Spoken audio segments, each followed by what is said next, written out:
Your son needs help. Anika के मुंह से ये सुनते ही रोहित चलते चलते रुक गया। रोहित अनिका की तरफ मुड़ा और गार्ड्स को इशारा किया कि वो अनिका को आने दे। रोहित ने अपनी गेस्ट से रिक्वेस्ट की कि वो कॉन्फ्रेंस रूम में बैठें, वो थोड़ी देर में आ जाएगा। जैसे अनिका रोहित की तरफ बढ़ी, रोहित के गार्ड्स दौड़कर रोहित के पास आ गए। गार्ड्स ने अनिका को डिस्टेंस बनाए रखने का इशारा किया। गार्ड्स अपनी बंदूकों के साथ अलर्ट थे। मारवा कंपनी के दुश्मन कब किस तरह अटैक करे ये किसी को नहीं पता था। गार्ड्स को हर सिचुएशन के लिए सावधान रहना था। अनिका की बात सुनकर रोहित शॉक्ड हो गया था। उसने अनिका से पूछा, What do you mean by that? Anika guards को देखने लगी। गार्ड्स के सामने ये सारी बातें रोहित को बतानी चाहिए या नहीं, ये सोचने लगी। अनिका के पास कोई प्रूफ नहीं था, लेकिन इस वक्त अनिका को खुद की सेफ्टी से ज्यादा बच्चे की सेफ्टी की फिक्र थी। अपने कंधे से लटके पर्स के बेल्ट को अनिका ने कस के पकड़ लिया। गार्ड्स की ओर देखते हुए अनिका ने रोहित से कहा, देखिए mister Marwa, I think you should help your son. वो किसी मुसीबत में है। ये सुनकर रोहित की हैरानी और बढ़ गई। उसने अनिका से फिर पूछा, आप कहना क्या चाहती हो, प्लीज साफ साफ बताइए। अनिका और भी कंफ्यूज हो गई, क्या बात करे। अनिका तो लिफ्ट में मिली औरत को जानती तक नहीं थी। अनिका ने रोहित को समझाने की कोशिश की, देखिए मिस्टर मारवा, मुझे लगता है आपके बेटे को उसकी ट्यूशन टीचर मेंटल टॉर्चर दे रही है, जिसकी वजह से उसकी मानसिक हालत बिगड़ सकती है। बच्चे कभी कभी बातों को बहुत सीरियस ले लेते हैं और हमें पता भी नहीं चलता कि कब हमारा कहा गया एक झूठ उनके लिए। रोहित ने बीच में ही अनिका को रोक दिया। एक्सक्यूज मी, आप क्या कहना चाहती हैं? अनिका को पता नहीं चल रहा था कि वो किस तरह से रोहित को समझाए। अनिका का पैनिक होना बढ़ता जा रहा था। वो कोई मुसीबत में नहीं फंसना चाहती थी। अनिका ने लंबी सांस भर के रोहित की आंखों में आंखें डालकर कहा, देखिए, मुझे लगता है आपके बच्चे के साथ कुछ गलत हो रहा है और उसे आपकी जरूरत है। इतना कहकर अनिका वहां से चली गई। अनिका को इस तरह दौड़कर वापस जाते देखकर रोहित के एक गार्ड ने कहा, सर, मुझे लगता है ये लड़की आपकी बहुत बड़ी दीवानी है, किसी न किसी तरह आपकी नजरों में आना चाहती है। तभी एक दूसरे गार्ड ने कहा, सर, आज तक हजारों लड़कियों को आपके पीछे घूमते देखा, मगर एक बात तो है, ये लड़की बाकी लड़कियों से काफी अलग है। सारे गार्ड थोड़ा हंसने लगे। तभी रोहित ने गार्ड्स को एक बॉस वाली लुक दी और सारे गार्ड्स फिर अटेंशन में आ गए। Life care hospital. Anika hospital reception पर पहुंची। उसने रिसेप्शनिस्ट से ज्योति शर्मा का बेड नंबर पूछा। रिसेप्शनिस्ट ने अपने सिस्टम में चेक किया और अनिका से कहा, 2nd फ्लोर, रूम नंबर 32। जैसे अनिका लिफ्ट की ओर जाने लगी, रिसेप्शनिस्ट ने उसे रोक कर पूछा, एक्सक्यूज मी मैम, आपको इस फॉर्म पर अपना नाम लिखना होगा और ये विजिटर आईडी गले में पहनना होगा। अनिका ने फॉर्म भरने के लिए पेन उठाया। फॉर्म पर नाम लिख दिया, डॉक्टर अमृता गुलेरिया। अनिका को रियलाइज हुआ कि यहाँ वो डॉक्टर अमृता की पहचान छुपा कर आई है। उसने किसी तरह वो फॉर्म अपने पर्स में डाल दिया और रिसेप्शन पर पड़ा दूसरा फॉर्म भरने लगी। रिसेप्शन पर बैठी लड़की को ये थोड़ा अजीब लगा, मगर हॉस्पिटल में उसने इससे भी ज्यादा अजीब लोगों को अटेंड किया था। अनिका के पास से फॉर्म लेकर रिसेप्शनिस्ट ने उसे लिफ्ट का रास्ता दिखाया। अनिका रूम नंबर 32 के बाहर पहुंची। उसने देखा सामने की बेंच पर प्रीति सर झुकाए बैठी थी। अनिका के कदमों की आवाज सुनकर प्रीति ने ऊपर देखा। जैसे ही उसे अनिका दिखी, वो दौड़कर अनिका से लिपट गई। प्रीति जोर जोर से रोने लगी। अनिका ने प्रीति के सर पर हाथ फेरते हुए उसे फिर से बेंच पर बिठाया। प्रीति को गले लगाकर अनिका ने कहा, शांत हो जाओ प्रीति, कुछ नहीं होगा बुआ को, मैं हूं ना। अनिका के आने से प्रीति को थोड़ी हिम्मत मिली थी। जैसे प्रीति थोड़ी शांत हुई, अनिका ने उससे कहा, मुझे बुआ के पास लेकर चलो। हॉस्पिटल रूम का दरवाजा खोलकर अनिका और प्रीति अंदर आए। अनिका ने देखा ज्योति बुआ हॉस्पिटल बेड पर आंखें बंद करके लेटी थी। ज्योति बुआ के हाथ में सलाइन लगी थी। उनके सर में लंबे लंबे मॉनिटरिंग वायर लगे थे जो एक मशीन से कनेक्टेड थे। अनिका ज्योति बुआ को पूरे 7 साल बाद देख रही थी, और वो भी इस हालत में। ज्योति बुआ का शरीर बिल्कुल निर्जीव पड़ा था। सिर्फ मशीन में होती हलचल से पता चलता कि पेशेंट सांस ले रहा है। अनिका को अचानक बुआ का चेहरा कुछ धुंधला लगने लगा। अनिका की आंखों में आंसू थे। प्रीति के सामने अनिका को हिम्मत दिखानी थी। वो ईईजी मशीन के पास गई और रीडिंग चेक करने लगी। बुआ के बेड की बगल में उनकी केस फाइल रखी थी। अनिका ने फाइल की सारी रिपोर्ट्स एक के बाद एक पढ़ना शुरू किया। रिपोर्ट्स पढ़ के अनिका समझ गई कि ऑपरेशन काफी ट्रिकी था। दरअसल ट्यूमर ब्रेन के ऐसे हिस्से में था जिसे ऑपरेट करते वक्त ब्रेन के किसी और हिस्से को डैमेज पहुंचने के काफी ज्यादा चांसेस थे। ऐसे ऑपरेशन के लिए 4 से 5 एक्सपीरियंस्ड सर्जन्स की जरूरत होती है। बेड की दूसरी तरफ प्रीति मुंह पर हाथ रखे अपना रोना दबा रही थी। प्रीति रिपोर्ट्स पढ़ रही अनिका के पास आकर बोली, डॉक्टर कहते हैं अगर ऑपरेशन नहीं किया तो मम्मी। आगे बोलने से पहले प्रीति के आंसू फिर बहने लगे। उसकी सिसकियां तेज होने लगी। अनिका उसका हाथ पकड़कर उसे कमरे से बाहर ले गई। अनिका को इस वक्त इमोशन से ज्यादा ज्योति बुआ को बचाने में कंसंट्रेट करना था। उसने रोती हुई प्रीति से पूछा, इस हॉस्पिटल में डॉक्टर अग्रवाल काम करते हैं क्या? तुम उन्हें जानती हो? प्रीति अनिका को सुनकर चौंक गई। उसने कहा, हाँ दीदी, वो तो यहाँ की डीन है। क्या तुम उन्हें जानती हो? अनिका ने बात बदलते हुए कहा, नहीं, वो बस मैंने उनका नाम सुना है। तुम मुझे उनके पास ले चलो।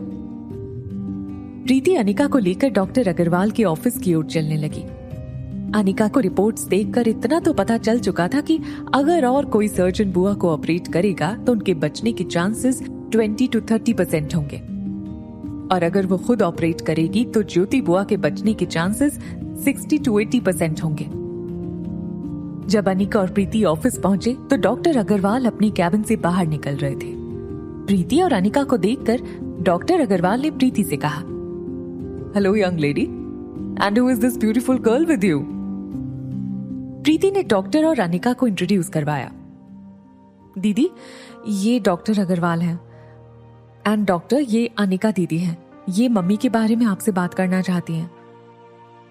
डॉक्टर अग्रवाल का चेहरा थोड़ा सीरियस हो गया। उन्होंने अपने कैबिन का दरवाजा खोला, प्रीति और अनिका को अंदर बैठने के लिए कहा, फिर एक वार्ड बॉय से लड़कियों के लिए कॉफी लाने के लिए कहा। डॉक्टर अग्रवाल अपनी सीट पर बैठते हुए बोले, I don't want to give you girls false hope. Mrs Sharma is critical. उनका इलाज करना मुश्किल है। ऐसी सिचुएशन में हमें उन पर सर्जरी करनी होगी। डॉक्टर अग्रवाल ने ज्योति बुआ के स्कैन रिपोर्ट्स टेबल पर रख दिए। फिर एक मार्कर से अनिका को प्रॉब्लम समझाने लगे। देखो, ट्यूमर को सर के इस हिस्से से निकालना होगा, लेकिन ये काम कोई भी सर्जन नहीं कर सकता। You need a bloody good surgeon to do this job, because the position of the tumour is very tricky. Doctor Agarwal Anika की ओर देखकर समझाने लगे, जैसे तुम्हारी मॉडलिंग फील्ड में हर प्रोजेक्ट हर मॉडल नहीं कर सकती, खास प्रोजेक्ट्स के लिए खास मॉडल्स को चुना जाता है, वैसे ये ऑपरेशन डॉक्टर अमृता के अलावा अगर कोई और करेगा तो रिस्की होगा। डॉक्टर अग्रवाल को ये नहीं पता था कि वो जिस लड़की को मॉडल समझकर बात कर रहे थे वो ही the famous neurosurgeon doctor Amrita थी। अनिका ने स्कैन रिपोर्ट्स ध्यान से देखे और नजरें रिपोर्ट्स पर रख के डॉक्टर अग्रवाल से पूछा, डॉक्टर, कैन आई ट्राई?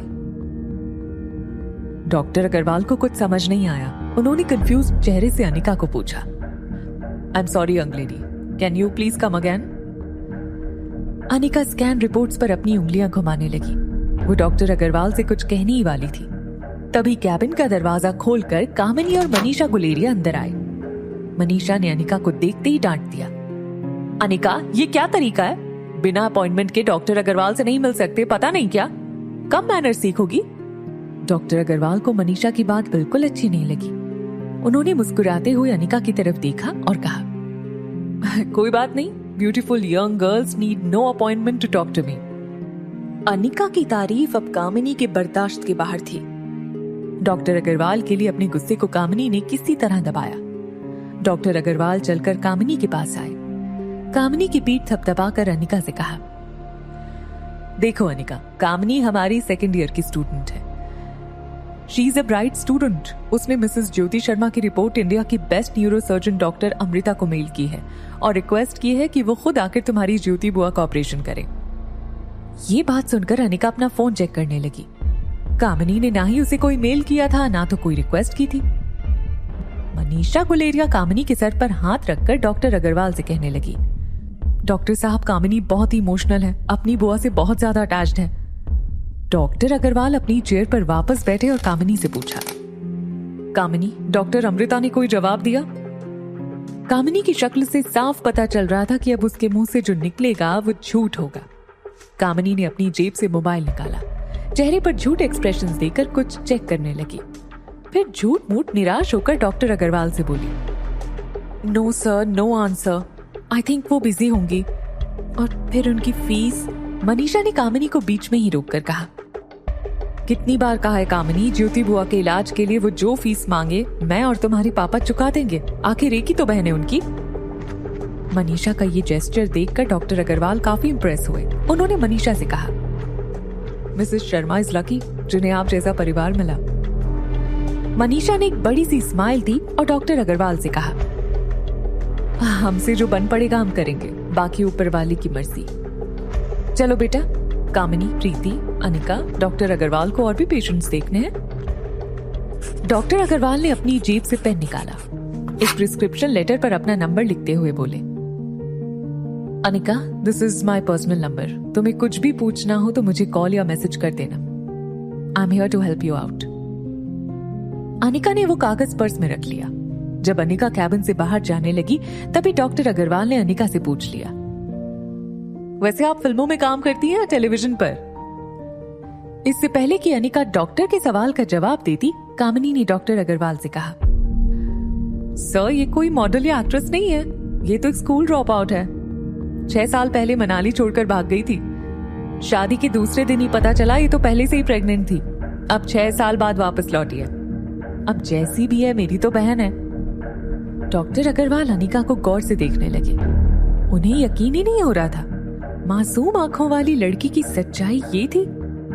बेहद शर्मिंदा होकर अनिका कैबिन से बाहर निकल गई। हॉस्पिटल के कॉरिडोर पहुंचकर अनिका ने पर्स से अपना काला चश्मा निकालकर पहन लिया। कामिनी, मनीषा और प्रीति उसके पीछे आए। मनीषा ने अनिका के कंधे पर हाथ रखकर कहा, ऐसा काम करती क्यों कि मुंह छुपाना पड़े? कामिनी अपने एक हाथ की उंगली में गाड़ी की चाबी गोल गोल घुमाने लगी। वो बहुत खुश थी। बॉल रूम में सबके सामने हुई उसकी इंसल्ट का आज उसने बदला ले लिया था।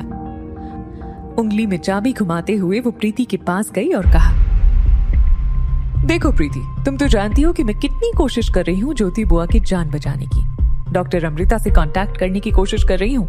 हॉस्पिटल के बड़े बड़े डॉक्टर से भी बात कर ली है मैंने। अब अगर तुम्हारी अनिका दीदी मेरा छोटा सा काम करते हैं तो हम सब मिलकर ज्योति बुआ की जान बचा सकते हैं।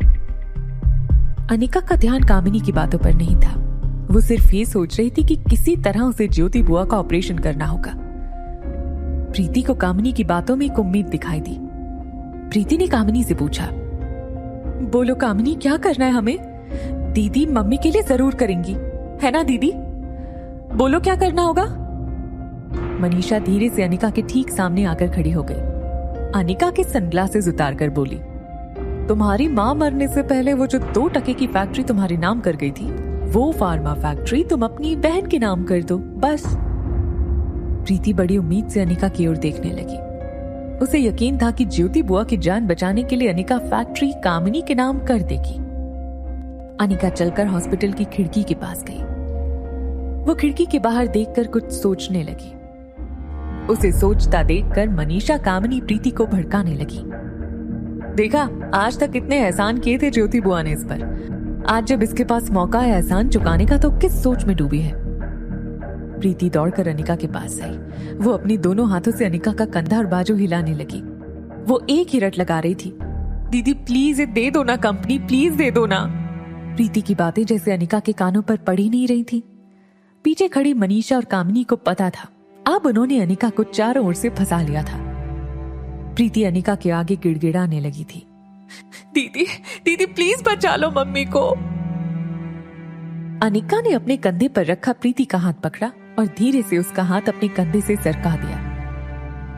प्रीति कुछ बात करे उससे पहले अनिका वहां से निकल गई। अनिका का ये रूप देखकर प्रीति का रोना थम गया। वो सिर्फ खुली आंखों से उसे अकेला छोड़कर जाती हुई अनिका को देखने लगी। Hotel paradise top floor. Anika के स्वीट की डोरबेल बजी। रिया ने दरवाजा खोला। रूम सर्विस रिया का ऑर्डर किया हुआ पिज्जा लाया था। बॉय ने पिज्जा डाइनिंग टेबल पर रखा। उसने रिया से कहा, एंजॉय योर मील मैम। इस पर रिया ने बड़े प्यार से कहा, अंकल मम्मा आपको टिप दे देगी। बॉय रिया को स्माइल देकर चला गया। जैसे रिया ने पिज्जा का टुकड़ा उठाया, उसे कुछ याद आया। उस दिन फोन पर जिस दोस्त से बात हुई थी वो तो होटल लॉबी आया ही नहीं।